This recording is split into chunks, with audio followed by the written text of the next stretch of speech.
Hai teman-teman, kali ini kami akan membahas tentang perdagangan internasional. Topik yang akan kita bahas hari ini mencakupi 1. Pengertian perdagangan internasional, 2. Perdagangan internasional sebelum dan saat pandemi COVID-19 di Indonesia dan secara global, 3. Faktor pendorong perdagangan internasional, dan terakhir faktor penghambat perdagangan internasional.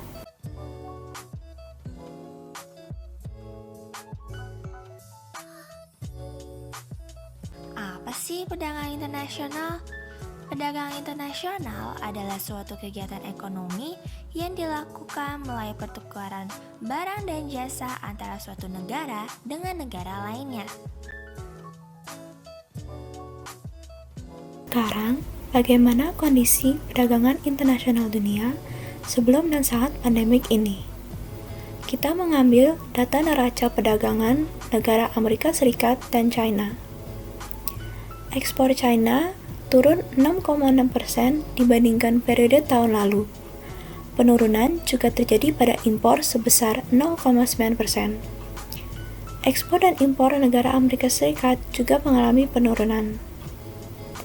Walaupun kedua negara ini mengalami penurunan, mereka masih mengalami surplus, walaupun surplus menurun dari tahun lalu. Bagaimana sih perdagangan internasional sebelum dan saat pandemi COVID-19 di Indonesia? Berdasarkan data dari Badan Pusat Statistik, periode Januari hingga Juli 2020, yaitu saat pandemi COVID-19, ekspor di Indonesia turun sebanyak 6,21%, sedangkan impor turun sebanyak 17,17% dibanding periode yang sama tahun 2019, yaitu sebelum pandemi COVID-19. Secara keseluruhan, Indonesia masih mengalami surplus sebesar 8,75 miliar dolar Amerika Serikat, dikarenakan sektor non-migas mengalami surplus sebanyak 12,56 miliar dolar Amerika Serikat, walaupun sektor migas mengalami defisit sebanyak 3,82 miliar dolar Amerika Serikat. Sekarang, apa sih faktor pendorong terjadinya perdagangan internasional? Yang pertama, karena suatu negara tidak dapat memenuhi kebutuhannya sendiri. Coba kalian telusuri, apakah ada suatu negara yang bisa memenuhi kebutuhannya semua sendiri? Nah, negara yang ekonominya kuat pun harus mengimpor barang dan jasa dari negara lain untuk memenuhi kebutuhan negaranya. Yang kedua, karena adanya perbedaan selera masyarakat dan permintaan. Perdagangan internasional bisa timbul karena adanya perbedaan selera antar penduduk suatu negara dengan penduduk negara lain.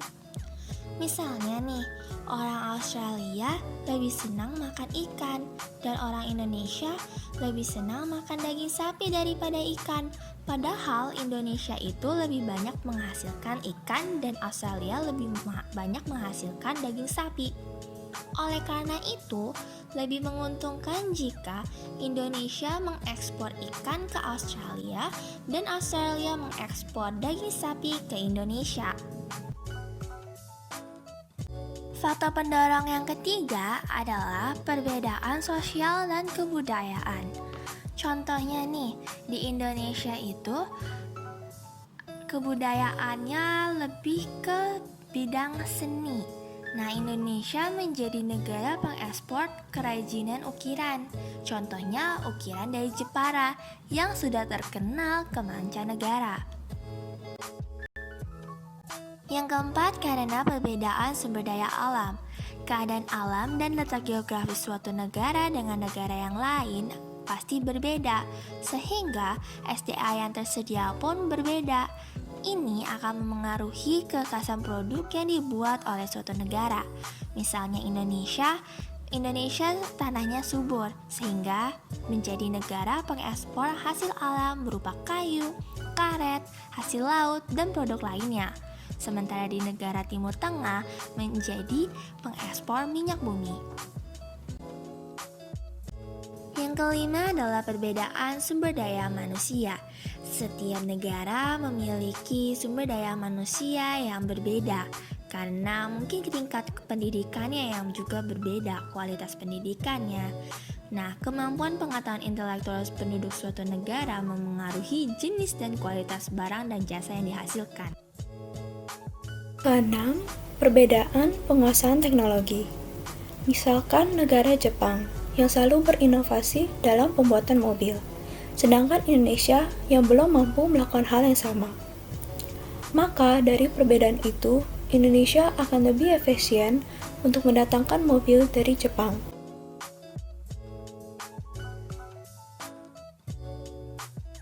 Ketujuh, perbedaan biaya produksi. Perdagangan internasional bisa terjadi karena suatu negara mampu memproduksi suatu barang dengan biaya produksi lebih rendah daripada negara lainnya. Negara itu akan memperoleh keuntungan apabila mengekspor barang tersebut yang biaya produksinya lebih rendah ke negara lain. Setelah membahas faktor pendorong perdagangan internasional, apa saja faktor penghambatnya? Pertama, kesulitan komunikasi antar pelaku perdagangan karena perbedaan bahasa.